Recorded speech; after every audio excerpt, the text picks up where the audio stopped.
আসসালামু আলাইকুম সুপ্রিয় দর্শক বন্ধুরা, এই দেখুন আমার সেই ফ্ল্যাগবি মাছা আজকে বিক্রয় করে দিলাম।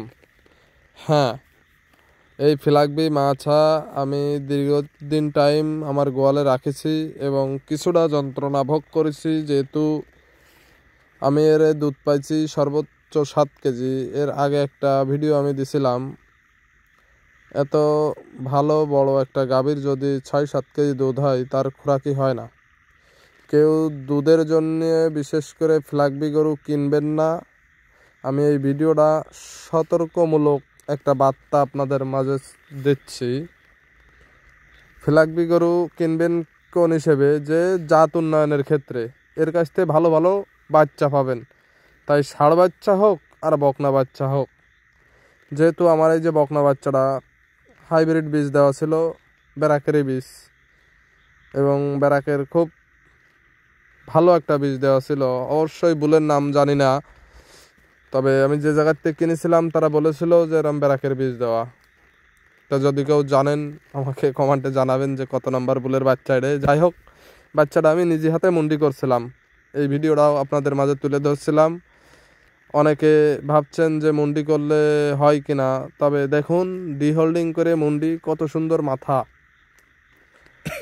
ওর মা অবশ্যই কে ডি হোল্ডিং করেছিল আমি জানি না, তবে ছাড়ারে আমি করছি। আর এই মাটারে সে ব্যক্তি কিনছিল, আমি যার কাছ থেকে কিনেছিলাম সে অনেক টাকা দিয়ে, শুধু বাচ্চাই কিনেছিল আবেগবশত 2 লক্ষ টাকা দিয়ে, কিন্তু বাচ্চা হওয়ার মুখেও 2 লক্ষ টাকা বেচতে পারেনি।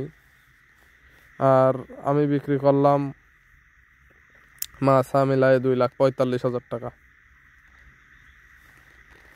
এই গরুটা মাছা মিলায় আমি 2,45,000 বিক্রি করেছি, অর্থাৎ মা 1,45,000, বাছুরটা 1,00,000 টাকা, এই 2,45,000 টাকা।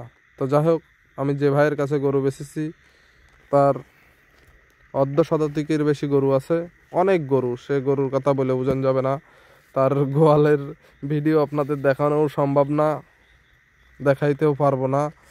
তো যাই হোক, সবাই গরু কিনবেন ফ্ল্যাগবি গরু দুধের আশায় না, এটা একটা সতর্কমূলক। দুধের আশা করে কেউ ফ্ল্যাগবি কিনবেন না। হ্যাঁ, দুধের আশা করতে পারবেন এখন থেকে 5 বছর পরে যায়, এখন থেকে 5 বছর পরে যায় ফ্ল্যাগবি গরু দুধ দেবে, এর আগে সম্ভব না। এক সময় আমাদের দেশে ফ্রিজিয়ান গরুও দুধ দিত না, এখন দিচ্ছে। এক সময় 3-4 কেজি দুধ হইতো ফ্রিজিয়ান গরুর, বড় বড় গরু অল্প দুধ, মানুষ দেখলে ভয় পাইতো। দেশি গরুর দুধ হইতো 4 কেজি। যাই হোক, সবাই ভালো থাকবেন।